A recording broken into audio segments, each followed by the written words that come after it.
Shepherd Jeremiah Asa, chosen seed of God. Today we got a great class for y'all. Let me know real quick. Can y'all see and hear really good? Let me know real quick. Can y'all see and hear really good? All right. We're gonna wait for that.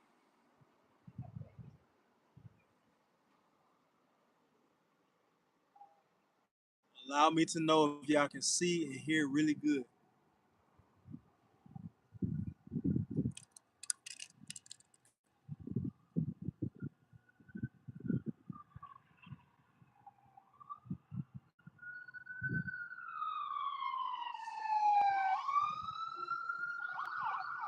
It's lagging.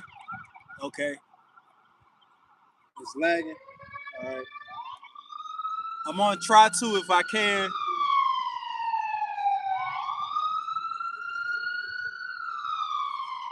I'm gonna try to if I can. I'm gonna repeat myself as many times as possible as I need to for y'all to understand.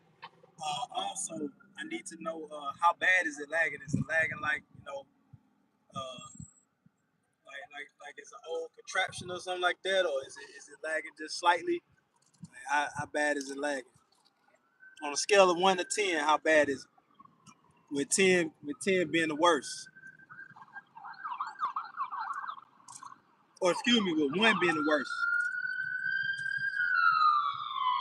How bad is it lagging? With one being the worst and 10 meaning it's good, that we good. 10 meaning we good.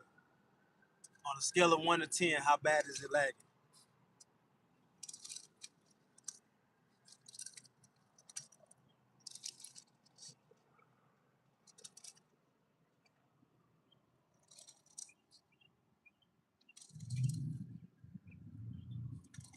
About an 8. Okay, we can work with that. We can work with that. All praise. All right. So here we go. Class. It's about basically Israelites are not crazy bums. We are not just out here screaming. We are not out here angry. We are not out here for any other reason but to get our people right. We're not out here for any other reason but to get our people right. All right. What's going on with this? Can y'all see me? Is it too bright? Is it not bright enough? So we're out here to get our people right. We're not in the streets yelling and screaming. So let's open up with this. We're gonna open up with 2 Thessalonians chapter 3 and verse 10. If y'all can hear me out there, we open it up with 2 Thessalonians chapter 3 and verse 10. Man, let me tell y'all something. I miss y'all, man. I haven't seen y'all in a while, but I miss y'all. It's great to be amongst the righteous. You know what I'm saying? All right, Second Thessalonians chapter 3, verse 10. For even when we were with you, this we commanded you, that if any would not work, neither should he eat. So, first and foremost, y'all got to understand, Israelites, we have jobs. You have Israelites that are CEOs of companies. You have Israelites that are entrepreneurs. You have a lot of Israelite barbers. You have Israelite artists. You have Israelite entertainers. People in the entertainment industry, like for instance, Stoudemire. What's his name? That played basketball. You got Kyrie Irving. Different people like that. You had Waka Flocka at one point in time. I think he fell out. You had when I first came in, you had the brother from the movie with Martin Lawrence. You know what I'm saying? Big Mama's House. He was on part 2 or part 3.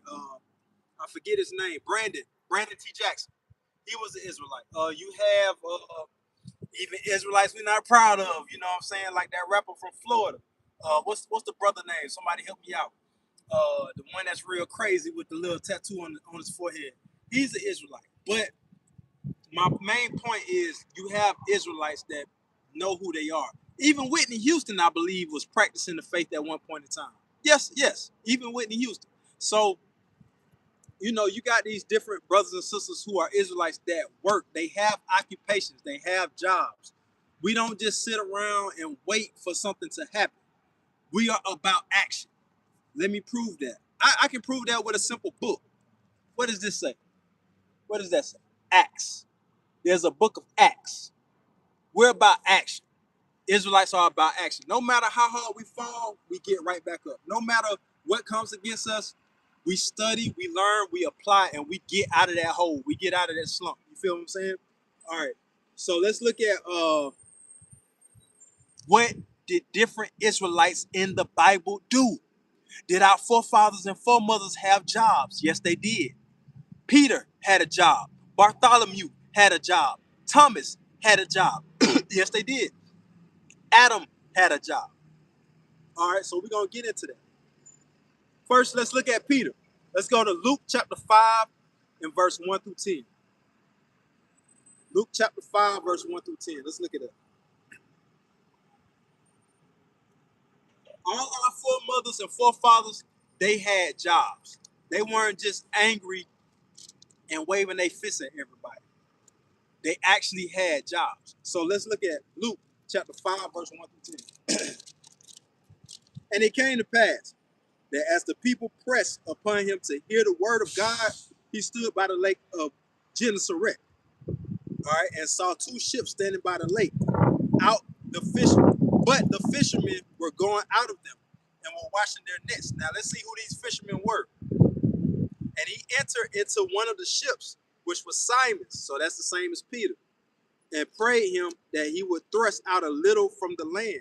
And he sat down and taught the people out of the ship. Now, when he had left speaking, he said unto Simon, launch out into the deep and let down your nets for a drought.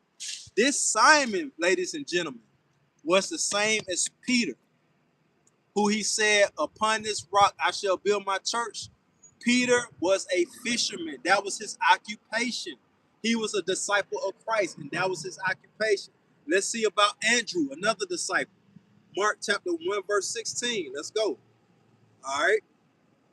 We're going to go to Mark chapter 1, verse 16.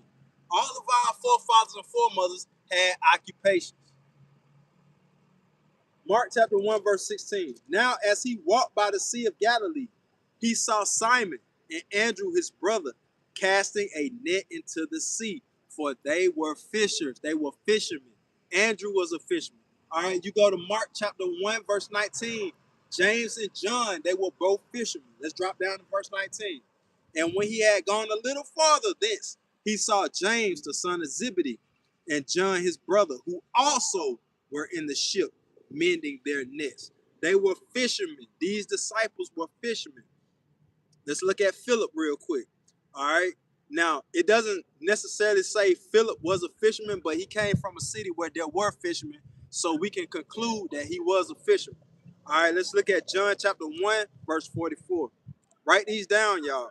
If anybody ever come to you and say, oh, y'all are bums, y'all don't have no jobs, say, I come from a tribe, I come from a heritage, I come from a culture where we had jobs. You feel what I'm saying? Our forefathers and foremothers had jobs.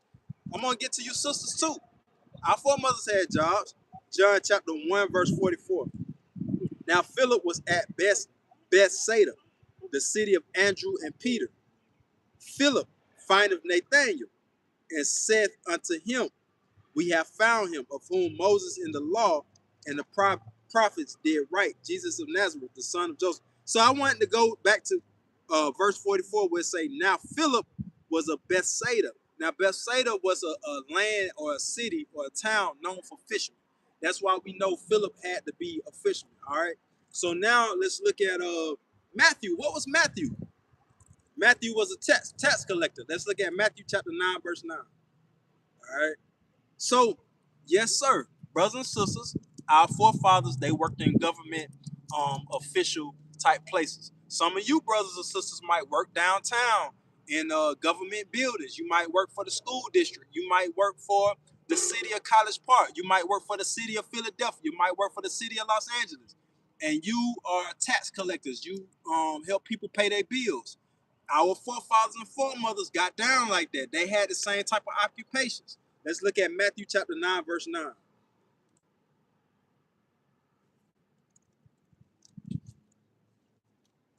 Matthew chapter 9 and verse 9. And as Jesus passed forth from thence, he saw a man named Matthew sitting at the receipt of customs. That is a place, the receipt of customs is a place where they held business as far as paying bills and things like that. Receipts, because you got to get a receipt for your bills, right? All right, receipt of custom. And he said unto him, follow me. And he arose and followed him. Listen, when you on your job, you know what I'm saying, and somebody come to you, an Israelite brother or sister come to you and say, look, I want to show you this word. You can't just sit there and be like, man, I ain't got time for that. You know what I'm saying? If you an Israelite, you would say, hey, give me a moment. Let me step off to the side and we could talk. And Matthew did not hesitate to follow Christ. He went and he did what he had to do. And he didn't, he didn't mess with the old ways no more. You know what I'm saying? He became a new creature in Christ. All right. So now let's look at your forefather Adam. Let's see what kind of occupation Adam had. Let's go to Genesis chapter 2 and verse 5. Let's see what occupation Adam had. Yes, the first man on the earth, he was not a lazy bum. He was not a lazy bum. He actually had an occupation. He had work to do. Genesis chapter 2. This is where we come from, y'all. This is why they fear us. This is why they fear us, because they know Most High will put his sons to work. Most High created a son on the face of the earth and he put him straight to work. Genesis chapter 2. Let's look at that. Genesis chapter 2, verse 5. And every plant of the field before it was in the earth, and every herb of the field before it grew.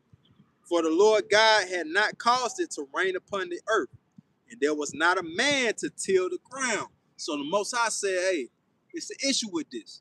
I done made all this land and all this vegetation, and there's nobody to work this land, right? So he said, I need a man to till this ground. Which one of y'all are gonna do it for me? Because remember, we was in the heavens with the Most High, all 144,000 of us. We was in the heavens with the Most High when we agreed to this assignment to learn what it means to be judges. All right. So let's go to verse 6. But there went up a mist from the earth and watered the whole face of the ground. So think about this. When you water the earth, or when you water the ground, something grows out of that, out of a result of you watering the earth. So who's going to maintain and manage that field? Let's see. Let's see who this was. Verse 7. And the Lord God formed man of the dust of the ground and breathed into his nostrils the breath of life, and man became a living soul, right? And look at verse 8. And the Lord God planted a garden eastward in Eden, and there he put the man whom he had formed. So look, Most High put Adam in the Garden of Eden to work the field, to work the ground. All right? That's how we understood. Thank you, sister, for scribing for me, sister. That's how we were able to understand that we were supposed to work from the beginning. Now, a lot of people may say, well, Adam had the kingdom, so he wasn't really meant to work. Not so much. Not so much. Think about this. When you're in your father's house, right? And your father done got so much wealth. I'm gonna give you an example. This Is It. The owner of This Is It. If you from Atlanta, you know about This Is It. You know the story of This Is It barbecue. This Is It barbecue is ran by a family. I forget the last name, but Anthony Shelley. Mr. Anthony Shelley. All right. He runs This Is It barbecue. He done gained so much wealth over time that his sons are now working within his kingdom. You see what I'm saying? So now his sons are working within his kingdom. So they have took over the family business. I think Mr. Anthony Shelley is still working it, but he works it from behind the scenes. His son and his grandson are at the forefront of the business. Now they're the faces. Now they carry on the legacy, right? So Adam came to the earth to carry on the legacy of being a God, of teaching the earth, all right?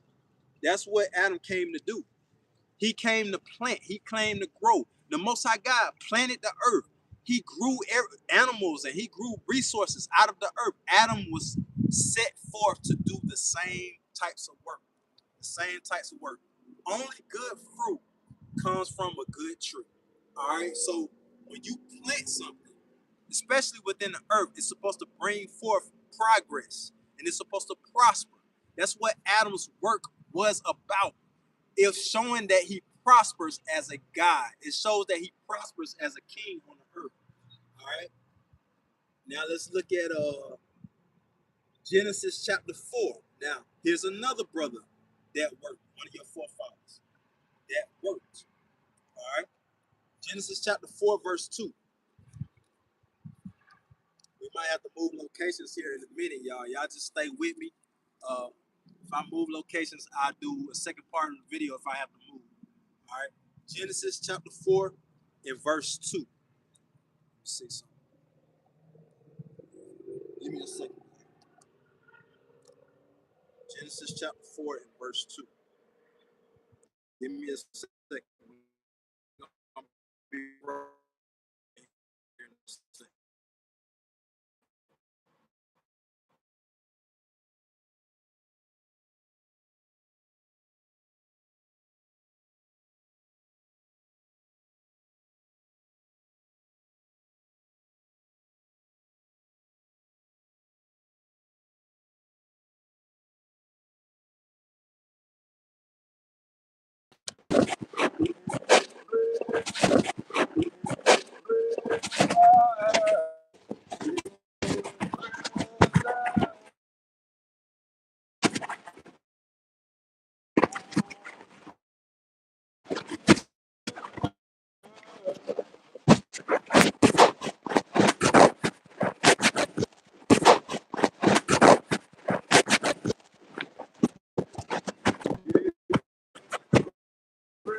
Just gotta make it happen, y'all. Hey, nothing says that we have to stop teaching, we have to stop building, we have to stop doing. I'm a man of action. Don't nothing stop me except death. Except the Most High saying, I'm taking the breath from you. Don't nothing stop me. Just bear with us, everyone. Yes, sir. Yes, sir. Excuse me. Yes, ma'am. Yes, ma'am. Thank you for that, sister. Thank you for that, sister.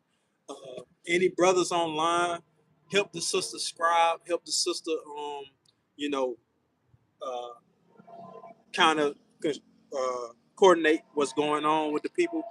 You know what I'm saying? But nothing stops us from doing this work. If you're an Israelite with breath in you, nothing stops us from doing this work. All right, so let us look. Let us look at Genesis chapter 4 and verse 2. So your forefather Abel, y'all, he was a he was an Israelite warrior that he worked. You know what I'm saying? Even soldiers, even soldiers work. Now let's go to Genesis chapter 4 and verse 2. Let's look at Abel. Abel worked too. He held an occupation too. Genesis chapter 4 and verse 2. And she again bare his brother Abel.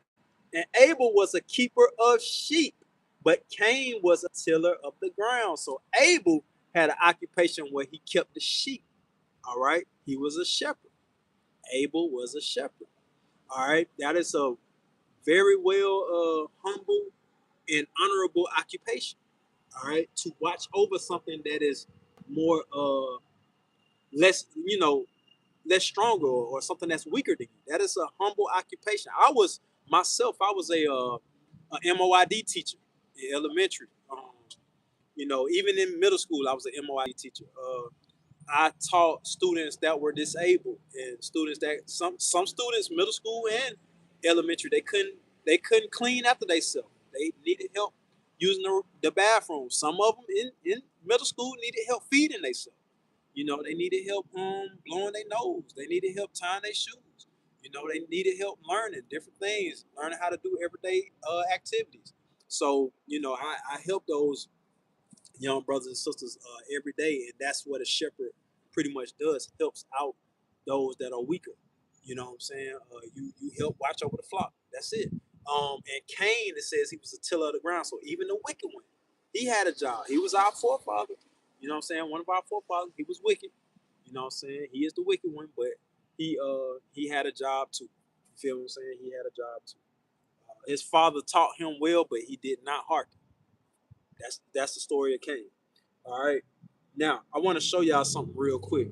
I got this book, and I want to show y'all how sometimes you might, be a warrior or a soldier, but it can still kind of throw you off your game when you don't, you know, you don't understand what your role is, what your purpose is. All right, so I want to read something for y'all real quick. This is called Code of the Samurai. All right, Code of the Samurai. Now, these samurai men, they were warriors, just like us Israelite brothers. Just like us Israelite brothers. We were warriors in times past, in our past lives. But just like these samurai, they had to learn how to get a job, a regular job. And they had to war in the mind and in the spirit. We have to get regular jobs now. We have to war in the mind and spirit. No matter how much you want to fight, you know, fight back and, get a gun and do all types of nonsense. You can't fight this fight. This new fight that we're fighting, brothers and sisters. This is not a fight, a physical fight. Paul said this is a spiritual warfare. So now you have to learn how to fight with this. You have to learn how to fight with this, with the laws. Not by might, right? But by the Most High Spirit. That's what he said. All right. So let's look at this. Let's look at this. I want to show y'all something real quick. How hard it is sometimes to just get a regular job and just stay there when you're a warrior. But you got to learn how to do certain things differently. You got to learn how to war differently. So look at this. Samurai were expected to remain military, prepared for the off chance their killing skills should suddenly be required. All right. The reality of their existence meant that they were relegated to the dominion of salary bureaucrats. All right. So these samurai, when the time of the samurais was over, they were regulated to being a regular bureaucrat or a politician or something like that. They didn't know how to cope. We're warriors. We want the kingdom, right? We want the kingdom. But you have to learn how to get the kingdom in a godly manner. Sometimes this might be shackled, bro. Sometimes this might be shackled. So you have to learn how to use this. You have to learn how to use this. They can't shackle everything. You feel what I'm saying? The way the Most High made us and fashioned us, they can't shackle everything. So you have to keep pressing on where, I mean, chosen seed of God, we're going through some things right now, but guess what? Most High blessing us because we getting ready to roll. We getting ready to steamroll this thing on out. You know what I'm saying? And we were looking, very mighty in the beginning, but now we're kind of, we're going through some bumps in the road. But that don't mean we stop. That just means you keep fighting, but you gotta fight in different ways. You might have to fight in bringing your finances together. You might have to fight in getting a second job. You might have to fight in putting in extra hours at night. You know what I'm saying? The greatest people, and I'm gonna say this, in any occupation that you may have, career field or whatever you do, whether you are at-home wife, at-home mother, whether you a man that works and you fly across the nation every day, here's the key. The ones that wake up early, go to sleep late, and they better their skills and resources, those are the ones that are successful. All right? It's prudence and it's endurance that makes you successful. It's the willingness to be better and get better what makes you successful. Jordan then ran 6 straight championships by just simply being skilled. No, you gotta use those skills to get better. You gotta better sharpen your sword. If you know the commandments and you know the scriptures, you still gotta study. You gotta study daily. I'm gonna read you a scripture just to show you. You still gotta study. Just because you know a few scriptures don't mean, okay, I study once a week or I study a few scriptures once a day. No, I remember IUIC, they had this thing where you read three chapters a day. That's enough. That's sufficient to build you up. You know what I'm saying? 3 chapters a day is sufficient. But sometimes you got to go a little bit further than that. Go into the areas of your learning with the truth, with the knowledge of God. Go into the areas that you don't really tackle or hear about too often. For instance, you know some things about Christ, right? But dig a little deeper. How much money did Christ make from being a carpenter? What did Christ do with the money that he made? You feel what I'm saying?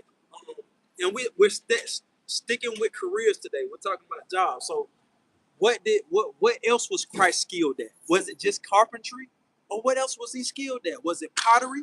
You feel what I'm saying? Go into the deep basics. I call them the deep basics because these are facts that we need to know about our culture to be able to proudly say that we're Israelites. You feel what I'm saying? You shouldn't go to a Christian and they can tell you everything about your culture. You have no idea. Know the small, deep basics. These are deep basics. Like just knowing Christ came from Judah, that's a deep basic. Hebrews 7:14, right? All right, so let's keep reading. Joshua chapter 1, verse 8. This book of the law shall not depart out of thy mouth, but thou shalt meditate therein day and night, that thou mayest observe to do according to all that is written therein, for then thou shalt make thy way prosperous, and then thou shalt have good success. So you should meditate in these scriptures day and night, not just for a few hours, not for 1 or 2 hours a day and night. Hell, I don't feel right if I'm not in it all day. If I got a day off from work, like today, for example, when class is over, I'm gonna look up something that I've always wanted to know because it's so much I want to know. It's so much I want to know. So I'm gonna dig deeper. You know what I'm saying? But you have to do it in moderation. It's just like when you eat candy. You can't eat all the candy you want. But when you learn about the scriptures, you have to do it in moderation. Some of the brothers that I deal with, they want to know about the book of Josephus and the book of Enoch and all that other stuff. I want to know about it too. I even was about to buy a Bible, right? Dig this, y'all. I was about to buy a Bible, and it had the third book of Ezra's in it. I said, do I want to get this? Nah, not right now. Not right now. But I am going to get it. But I have to be rooted in this so I don't end up like them Israelites that smoke weed and read the Bible at the same time. So I don't end up like them Israelites that don't wear their fringes and read the Bible at the same time. So I don't end up like them Israelites that be talking to everybody on their job about the truth and then end up homeless, broke, and starving. You feel what I'm saying? Don't do that. And we're going to get into that a little later. How to be mindful when you're on the job as an Israelite, not to lose your job. All right. So let's keep rolling, y'all. Let us keep rolling. Give me a second. Bear with me. We're jumping right back into it. Jumping right back into it. Hold on.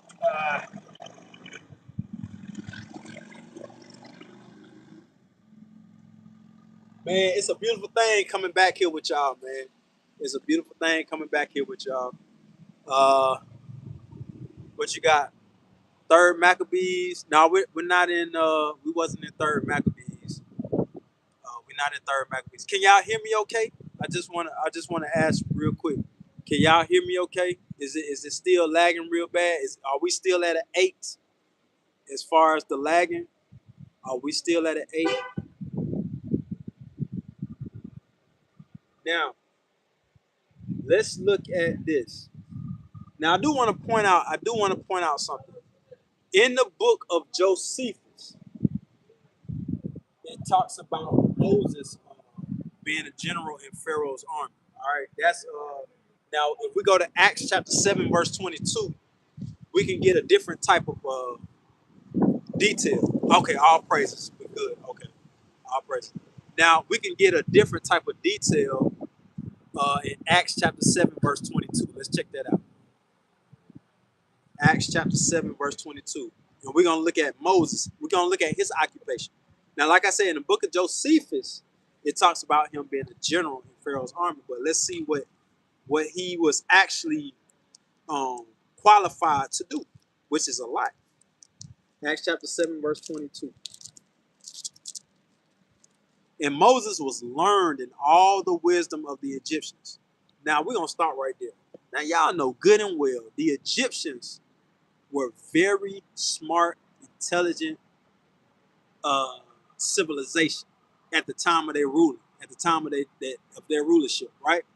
So if Moses learned in all the ways of the Egyptians, he was intelligent, he was bright, he was cunning, and he could pretty much interpret probably, all the hieroglyphs, what I'm saying? All the things that we have trouble deciphering today that a lot of archaeologists can't even comprehend today.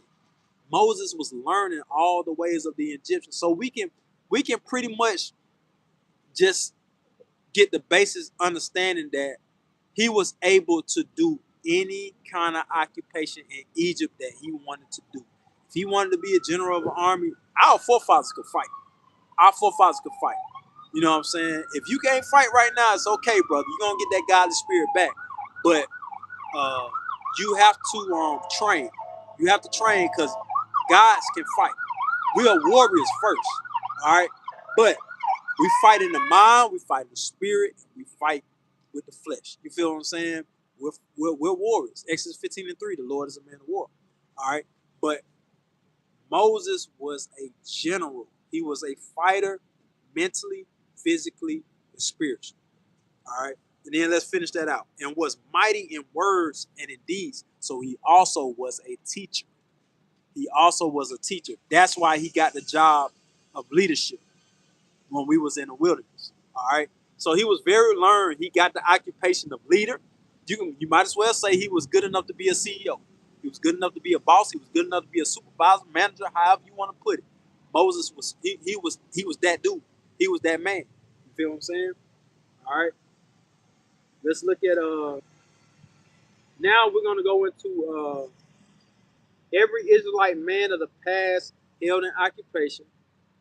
There were no bombs within the camps of Israel. So let's look at Joseph, the king of dreams. Let's look at one of Joseph's occupations. Let's go to Genesis chapter 41 and verse 39.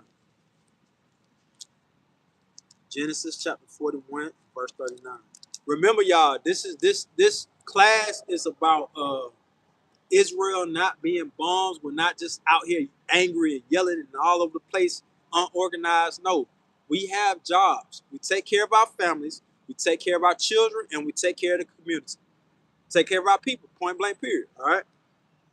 Genesis chapter 41 and verse 39. And Pharaoh said unto Joseph, for as much as God hath showed thee all this, there is none so discreet and wise as thou art. So yeah, when you on your job, your supervisor gonna give you some compliments, but that's to the glory of the Most High, not to your glory, to the glory of the Most High. Now watch how the Most High raised up Joseph. Thou shalt be over my house. We have verse 40. Thou shalt be over my house, and according unto thy word shall all my people be ruled. Only in the throne will I be greater than thou. Do you see how high up Joseph was? I mean, it's like Colin Powell. It's like that new so-called black general. I think he's I think he got the highest rank in the military. Might be captain, not captain. No, I'm tripping. Captain ain't the highest rank. Is it general? Or is it brigadier general? It's one of them. But the brother got a high rank. He just got promoted as the highest rank. I think the highest ranking African American, probably over Colin Powell. But this was recent. It was in the news.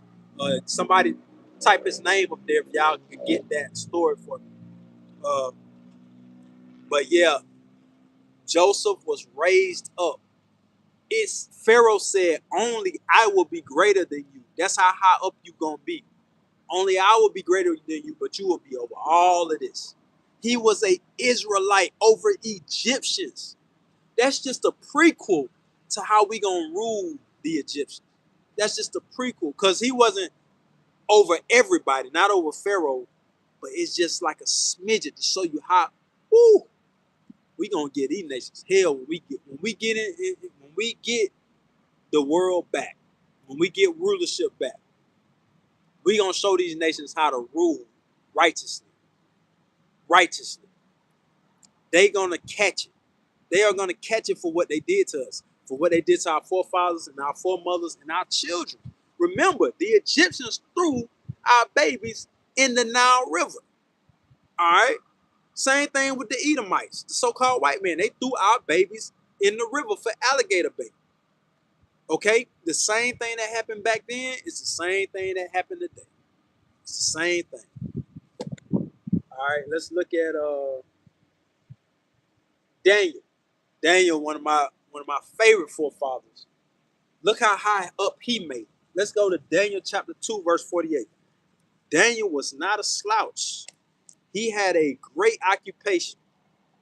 I mean, you could say he had one of the first, well-known careers. Joseph, people don't really talk about Joseph being one of the rulers in Egypt, but people talk about Daniel a lot. Being one of the rulers in Babylon and during his captivity, his different captivities. His time under Nebuchadnezzar and King Darius and stuff like that. Daniel chapter 2, verse 48. All right. Then the king made Daniel a great man and gave him many great gifts and made him ruler over the whole province of Babylon and chief of the governors over all the wise men of Babylon. Daniel was a great man with a great occupation. He could foresee visions, dreams. He was a counselor. He was a governor. He was over a lot of things. All right. Let's look further into Daniel's occupation. Let's go to Daniel chapter 6, verse 1 through 2. Daniel chapter 6, verse 1 through 2. It pleased Darius. Now here's another king, Darius. This is another captivity that Daniel was under. He was under King Darius. To set over the kingdom 120 princes, which should be over the whole kingdom. 120 princes. But watch, let's see what Daniel ends up in this 120. And over these three presidents, of whom Daniel was first. The king said, I'm going to put this Israelite brother Daniel as the head over all my wise men. All right. That the princes might give accounts unto them, and the king shall have no damage. All right. Look at this. Verse 3. Then this Daniel was preferred above the presidents and princes, because an excellent spirit was in him. Look, y'all, I wasn't even planning on going there in this class. Most High will show you what this is all about every single time. I was just simply giving out occupation. Most High said, I'm going to show y'all why these brothers were righteous in their jobs and careers. Read that again, Shep. All right. Then this Daniel was preferred above the presidents and princes. He was preferred, meaning they always wanted his advice. They always wanted his counsel because he was just that wise, because they knew Most High was rolling with him. All right. Because an excellent spirit was in him. Excellent, righteous, very wise, very great, very manly, very bold, very brave. That's who Daniel was. And he was brave because, remember, he was the one that went into the lion's den. And the lion's mouth shut up, all right? And the king thought to set him over the whole realm. It didn't say the whole kingdom. It went a word or a description above kingdom. It said the whole realm. Daniel was set over the whole realm. Come on now. Come on. You don't know who you are, brother? You one of the greatest men on the face of this earth. All right. Let's look at Exodus chapter 1, verse 15. Now we're going to get into the sisters. Let's see what occupation these sisters had. Now, some of you nurses, you sisters might be nurses. Y'all might actually enjoy this. Or you might take care of children, or you might take care of elderly people. Let's look at Exodus chapter 1, verse 15. Exodus chapter 1, verse 15. So just remember, in order for you to be successful in your occupation, you have to have an excellent spirit like Daniel did. And the Most High will raise you up. Exodus chapter 1, verse 15.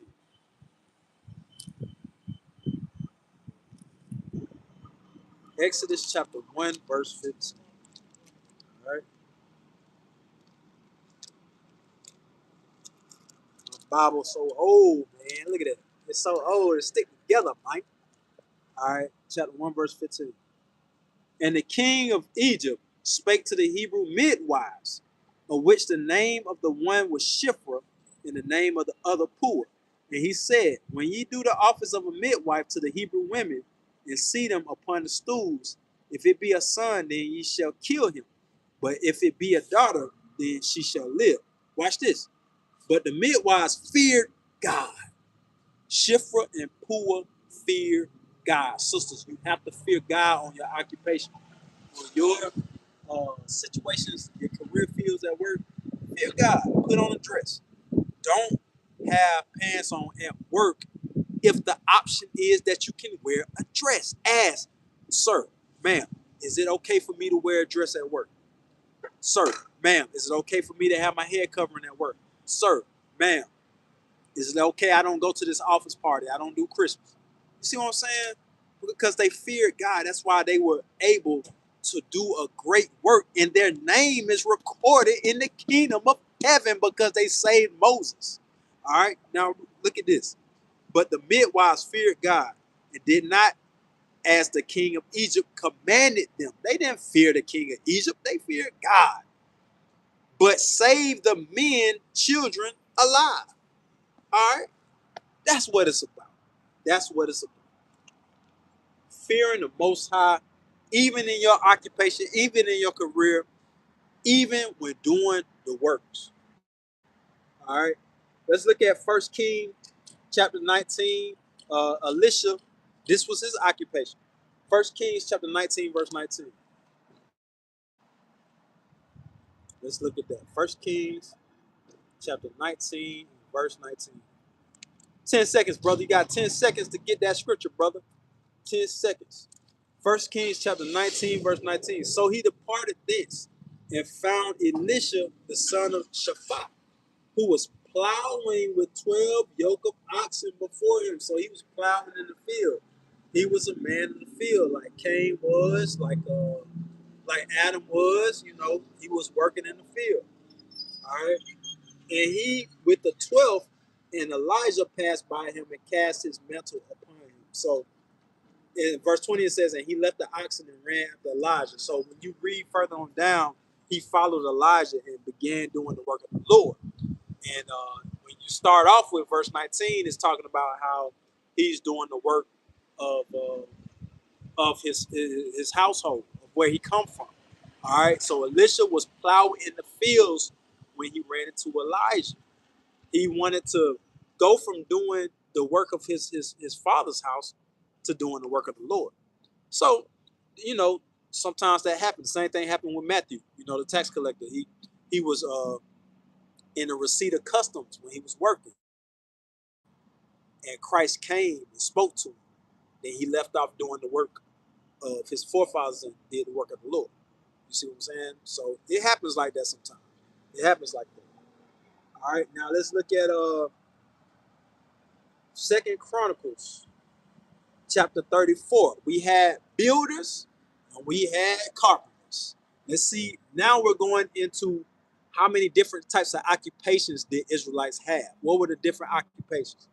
So let's look at Second Chronicles, all right, chapter 34.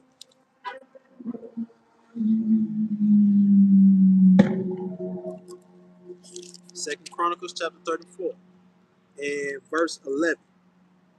All right. Even to the artificers and builders gave they it to buy hewn stone and timber for couplings and to floor the houses which the kings of Judah had destroyed.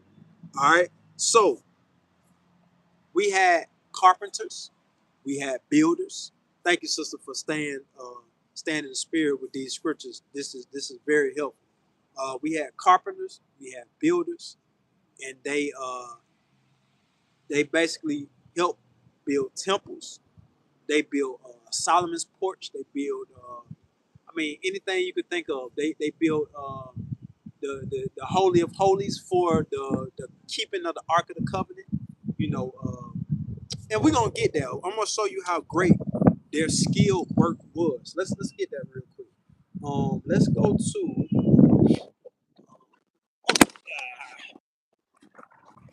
We good, y'all. We good. Can y'all still see me? Can y'all still see me? I think. Okay. So we're gonna have to move. Spirit say you gotta move. We gotta move. All right. So we gonna move, and y'all stay with me. Uh, here we go.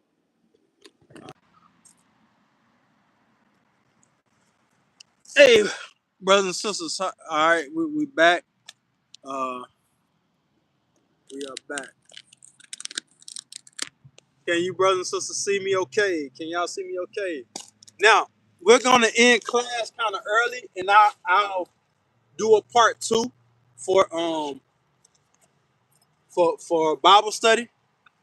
But here's what I want to get to. So I'm just gonna show y'all what the next part is gonna be about. I'm gonna show y'all what the next part is gonna be about. So we might not get to all of it today, but so the next part is going to be about being discreet at work. The next part is going to be about being discreet at work. Thank you, Sister Shalom. All right. Be about being discreet at work. Uh, then, give me a second. All right. Then after that, the third part is about Israelites are promised abundance. I want to get to that promise of abundance with y'all real soon. That promise of abundance, man, it grows your faith, it builds you up, and it lets you know that the Most High loves what you do as far as your career, as far as doing the work of the Lord. He loves what you do. He'll always give you what you need. That's what that's an incentive in its truth. Why wouldn't you want to be a part of something like that? You feel what I'm saying? So let's finish up with we're gonna finish up with talking about the sisters and their occupations. We're gonna finish up with that, and then if we have a little time before the clock run out on this phone, we'll get into a little bit of the second part. All right, we'll get into a little bit of the second part. So here we go. How is how's the reception on y'all end? Is everything okay? How's the reception on y'all end? Is everything okay? Give me a fist, give me a thumbs up, give me something. You know what I'm saying? Is everything okay? Say yes, sir, shalom. Give me something. Let me know everything is good. All right. That'll work. That'll work. Are we still at about an 8? Let me know. All right, let's continue with class.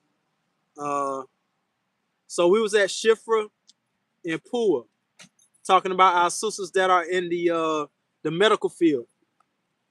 Oh yeah, and then we talked about Elisha, how he was plowing the field. All right, and then Second Chronicles 34, we talking about the covenants of builders. All right, now let's look at Jeremiah 18:1. We also have potters. I want to share something with y'all about that potter, because Most High is a potter too. He's a carpenter. He's a builder. He's a keeper of the field. He's a keeper of the flock of the sheep. Most High is all these things. Everything that a brother and sister has ever done in their life as an occupation, the Most High does it too. That is a heavy thing. That is a heavy thing. Jeremiah 18:1. All right. The word which came to Jeremiah from the Lord, saying, Arise and go down to the potter's house, and there I will cause thee to hear my words. Then I went down to the potter's house, and behold, he wrought a work on the wheels. So we had potters that did clay vessels that build you know, that created different things like bowls and cups and different things like that, vessels for us to use. So we had people that did different work like that. I want to show you something on that potter scenario. Now let's go to Romans. Just real quick side note to the potters. Let's go to Romans and let's see who else was a potter. Because we had potters in Israel. Let's see who else was a potter. Romans chapter 9. Watch this, y'all. Verse 20. Nay, but O man, who art thou that repliest against God? All right. Shall the thing formed say to him that formed it, why hast thou made me thus? Have not the potter power over the clay? So have not the Most High God have power over the thing that he creates, the people that he creates? Of the same lump to make one vessel unto honor and another unto dishonor? What if God, willing to show his wrath and to make his power known, endured with much long suffering the vessels of wrath fitted to destruction? Most High God was also a potter, y'all. He also was a potter. He played with clay. He molded things. He molded vessels. You're a vessel. You're a vessel unto glory, unto honor, unto mercy. The so-called white man Esau, he's a vessel unto dishonor and destruction. He's he's a piece of pottery and a piece of clay and a piece of lump that was made to be destroyed. Now that was just a side note, but we're back. We're getting back on careers and occupations of the Israelites. All right. Now let's look at Exodus 35 and 35. Some of you sisters, y'all can make tents. Some of y'all are decorators. Some of y'all decorate homes. Some of y'all decorate weddings. You know what I'm saying? For you sisters. Let's look at Exodus 35 and 35. Now remember, you get that decoration from the Most High. Don't think that a man can't out decorate you sisters now. A man can't out decorate you sisters, and I'm going to prove it. Let's go to Exodus 35 and 35. But you sisters are gifted and y'all are skilled in decorating beautiful and making a home feel like a home. You feel what I'm saying? Y'all are gifted in that. Exodus 35 and 35. Them hath he filled with wisdom of heart to work all manner of work of the engraver and of the cunning workman and of the embroiderer in blue and in purple and scarlet and in fine linen and of the weaver, even of them that do any work and of those that devise cunning work. All right. So he skilled and gifted us, Israelites, men and women and children, with the skill to do cunning work, embroidery, to do craftsmanship, to build tents, to build doors, to build bed sheets, to build pillows, to sew and weave together things. To even my wife likes to crochet. You feel what I'm saying? He does all these things. Now, sisters, don't get high-minded now, because the first author of beauty was a man, and his name is Yahweh. All right, excuse me, is a man. All right, let's get that real quick. Let's get that real quick. For the first author of beauty, for the first author of beauty. Let's get that real quick. Because y'all sisters have to understand, uh I come from a time where, you know, especially in the Christian church, where they be like, all y'all men get out the way, we finna do this. We finna decorate this. We gonna do this. But I wanna show y'all who the true artists of the world are. All right. I wanna show y'all. Uh, does anybody know that scripture that talks about the first author of beauty? It's in the Apocrypha. I know that for a fact. Uh, man, is it in Wisdom of Solomon or Sirach, y'all? I'm trying to find it.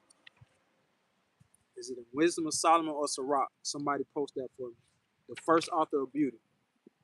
Here you go. I found it. Wisdom of Solomon, chapter 13 and verse 3. With whose beauty, if they being delighted, took them to be gods, let them know how much better the Lord of them is. For the first author of beauty hath created them. The Most High God gave us the understanding on how to create all this. Now we forgot how to, fashion certain things, but through little things like planting seeds. That's why I got me a garden in my last house. In my backyard, I wanted to put me together a garden because I wanted to know how to grow. Sometimes you got what I learned when I was gardening. You got to talk to these specimens. You got to talk to the species. You got to talk to it and water it. You got to play music around it. That's how you grow it. That's how you grow it. You don't think Mosai don't play music for these plants? You don't think he doesn't water it with the rain? You got to water it off. You don't think he don't talk to the plants for them to grow the way they grow? You got to be out there in the elements. You got to talk to the plants. You got to water the plants. You got to play music for the plants. You got to sing to the plants. You got to laugh with the plants. Spend time with the plants. That's what I learned when I was growing in my backyard, growing plants and stuff like that. And I want to say something about the animals, but I'll say that for another time. All right. So we almost finished with the first part of this class. Now let's jump down to, we got 1, 2, 3, 4, 5 more scriptures, and then we out. Israelites was over finances like secretary work. All right. We were not bums, y'all. We were not bums. Let's go to 2 Samuel chapter 20 and 25. 2 Samuel chapter 20 and 25. 2 Samuel chapter 20 and 25. And like I said, today we went over We're Not Angry Bums. And then the next class, which will be, we'll probably break it down to another Sabbath. We'll probably break it down to another Sabbath. So next Sabbath, we'll go over being discreet at work. All right, this will be a 3-part class. So next Sabbath, we'll talk about being discreet at work. All right. 2 Samuel chapter 20, verse 25. Israelites were over the finances and the secretary affairs. All right. 2 Samuel chapter 20, verse 25. And Sheba was scribe. So just like this sister is online with the keepers at home. You know, keepers at home is a part of chosen seed of God. That's our sisters department. You know, where sisters learn the truth. All right. And she's being a scribe right now. This sister is being a scribe. So, and Sheba was scribe, and Zadok and Abiathar were the priests. All right, so a scribe is like a secretary. Um, for instance, um, if you have the last name Clark, Clark is another English form or version of the word clerk. All right, so they were scribes. The Clark family, or the people that come from the Clarks, are scribes. They're people that write down secretary type of work. So if your last name is Clark, that's what you're known for. You're known as a scribe, to write down secretarial and jot down information as a helper and a record keeper. All right. So yeah, you might work for the government. You might work for, like for instance, you might be in a courtroom, being a scribe. Being a documenter. I forget the position, but the person that types up everything. All right. So now let's look at Jeremiah, chapter 37, verse 21. Now, if you got a little belly on you, you got a little gut on you, you like to eat a little bit, this is for you. You know what I'm saying? Some of y'all have barbecue pits. Some of y'all have restaurants. Some of y'all have different things that you like to cook, bake, or what have you. Jeremiah chapter 37, verse 21. All right. And this is for you bakers. This is for my bakers out there. Jeremiah chapter 37, verse 21. All right. Then Zedekiah the king commanded that they should commit Jeremiah into the court of the prison, and that they should give him daily a piece of bread out of the baker's street until all the bread in the city were spent. Thus Jeremiah remained in the court of the prison. So they gave Jeremiah sweet bread from the baker's street. All right, so we had bakers. Israel had bakers.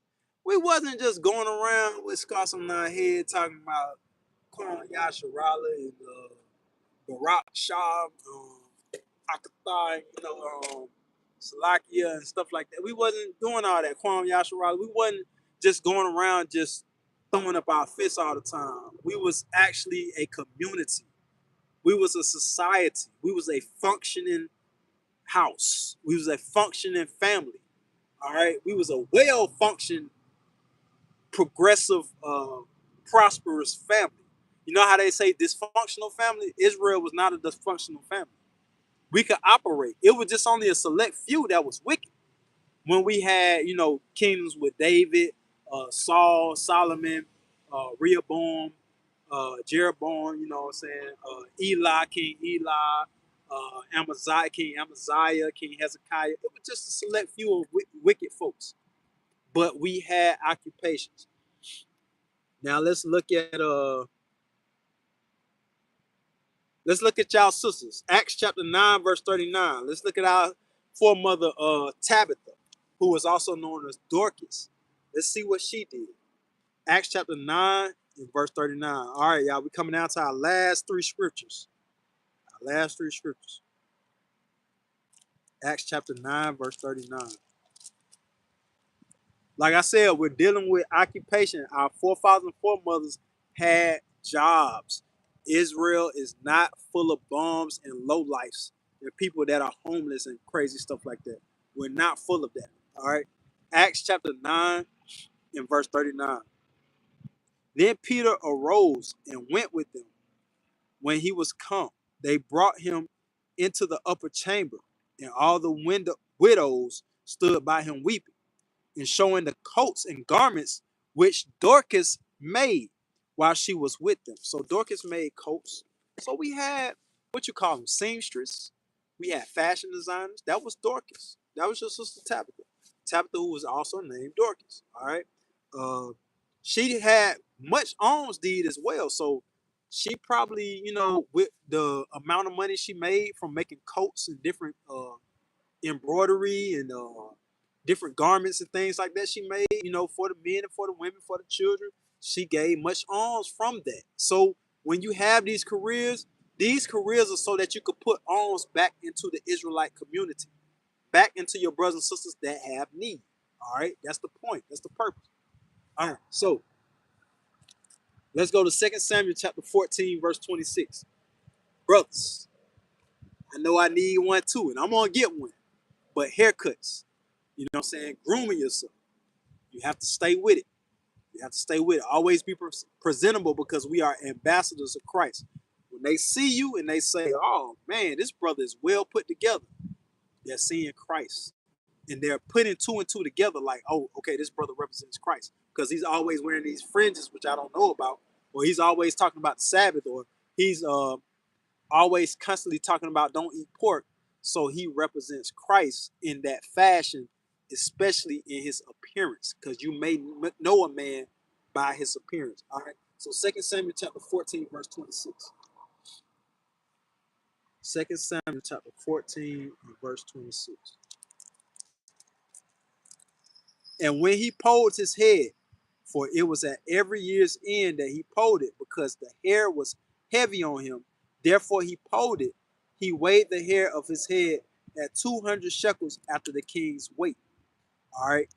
Now, I'm looking for the scripture where it talks about, let me see. But anyway, he had hair on his head. You know what I'm saying? He had locks. All right. So this is talking about Absalom. Talking about Absalom, King David's son. All right. So, matter of fact, I'm going to go to 25 so I can get to the point. But in all Israel, there was none to be so much praised as Absalom for his beauty. He was well kept. The brother was well kept, well groomed. Nobody in Israel had as much praise for his beauty like him. All right, look at this. From the sole of his foot even to the crown of his head, there was no blemish on him. He was well kept. The brother definitely groomed, and he had good hygiene. If he was groomed from the sole of his feet to the crown of his head, you see what I'm saying? And then look at what it say. There was no blemish in him. He was groomed very well. He didn't have crust all around his mouth. He didn't have crust in his eyes. You know what I'm saying? He ain't look dirty or nothing like that. He was washed, well polished. Even Esther was well polished and washed, and she had fragrances and stuff, oils that she bathed in. You know what I'm saying? We are a people of royalty. We are a people of royalty. Put on your royal garments. Look and act royal. You are not a nigga. You are not a nigga. All right. So getting a haircut was a thing. All right, let's go to 2 Samuel chapter 19, verse 24. This is the last scripture for part one of the class. 2 Samuel chapter 19, verse 24. And Mephibosheth, the son of Saul, came down to meet the king, and had neither dressed his feet, nor trimmed his beard, nor washed his clothes, from the day the king departed until the day he came into peace. So Mephibosheth, he was a bum Israelite. He didn't wash his face, he didn't wash his clothes, he didn't trim his beard, he didn't do his hair. Yes, we didn't look like cavemen back then. If they show you a depiction of somebody that just looks very rough back then, we didn't look like that. We had gold, y'all. Gold in our locks, gold in our beards, gold in our teeth. We had gold in our ears, gold in our noses. You know what I'm saying? Gold on our fingers, gold earrings. You feel what I'm saying? We did our thing, man. But you are not bums. You are the greatest people that ever lived and ever walked this face of this earth. Let's get that real quick and we're going to close out with that. All right. Deuteronomy chapter 7 and verse 6. All right. This is an oldie but goodie. You can never go wrong with the scripture, man. For thou art an holy people unto the Lord thy God. The Lord thy God hath chosen thee to be a special people unto himself, above all people that are upon the face of the earth. So even though you got to work, even though you got to get an occupation, you're still above all people upon the face of the earth. Always remember that. All right. So we're gonna close class with that. Sooner or later, and very soon. Trust me, y'all. We doing some big things now. We gonna be closing out class with bread and wine. Uh, again, the PayPal is chosen seed of God. PayPal. Uh, and I want to say that because, as you can see, we outside in the elements during class, so there's nothing wrong with that. However, we want to make it a option. All right, we need help. We're getting a building. You know what I'm saying? What I mean by that is just renting. Like I always tell y'all, if I gotta do it out of my own pockets, I will. But that's the point of Israel coming together. We're supposed to be unified in righteousness. You know what I'm saying? If it's for a building, that's what the money is going to be used for a building. So with the whole class in a safe place for brothers and sisters to come and fellowship on the Sabbath. All right. I can't be moving around with brothers and sisters the way I do, every Sabbath. So I have to have a place of worship for brothers and sisters to come in, and we will, and we will. We're not putting all the weight on you, brothers and sisters. Thank you, sister. Thank you. All praise to the Most High. All praise to the Most High. We're not looking for brothers and sisters to do all the work. We understand that. Y'all got families that y'all have to feed. Y'all have to take care of yourselves, and we understand that. However, that's why the scriptures say they pulled together, got their arms together, and no man lack. You know what I'm saying? We get this building together. We have a place of worship, a sanctuary for the Sabbath for brothers and sisters to come in out of the elements, out of the out of nature and stuff like that, for us to really um, exhort one another on the Sabbath day. I mean, it's nothing more beautiful than that, man. And unity is a beautiful thing. Just like I say in Sirach 25 and 1, Amos 3 and 3. Unity is a beautiful thing, man, when you do it the right way. So let's work on that. Let's continue to work on that. We will have things in order. Like I said, if it just come out of my pocket, it just come out of my pocket. But we need to pull together. We need to pull together, and I'll give y'all updates on how close we're getting to that. And if brothers do want to work with me and say, hey, Shepherd, this might be a little bit more easier to access versus doing something over here that's a couple of hundred to doing this that's, a couple of dollars. So, you know, throw out ideas. That's why we work together. That is what a team is. Some of y'all ain't never played sports. Y'all don't know what being on a team is like. But being on a team is bringing ideas together. I can't guard two people at the same time. I play basketball. I play baseball. I can't guard two people at the same time. You feel what I'm saying? I need somebody to, guard one man and I guard another man. So that's teamwork. It's just simply teamwork. That's all. But thank you, brothers and sisters, for everything y'all done. I'm glad y'all on here with me, man. I miss y'all so much, man. Just teaching and being with y'all. Just just being amongst the righteous. I feel it every time I come online. I'm amongst the righteous, and I love y'all. Keep pushing, keep being righteous. Pray, fast, meditate. Uh, you know, sing, fast and apply. You know what I'm saying? And I will catch y'all on Wednesday night Bible study. Thank y'all for being patient. We're growing. We're growing, but y'all about to see some mighty works being done with this camp. Shepherd Jeremiah Asa, Chosen Seed of God. You brothers that are online that are actually a part of the camp, y'all go to Telegram. I got some things for y'all. Y'all have to pay attention to the Telegram. Y'all haven't really been paying attention to the Telegram. You have to pay attention to it so that we can move more strategically and more fluently. You know what I'm saying? This thing got to flow, but we have to flow together. All right. So, Lord's will, see you, brothers and sisters, on Wednesday for Bible study and Shalom. Sing your music, y'all. All right. Sing your music. Shalom.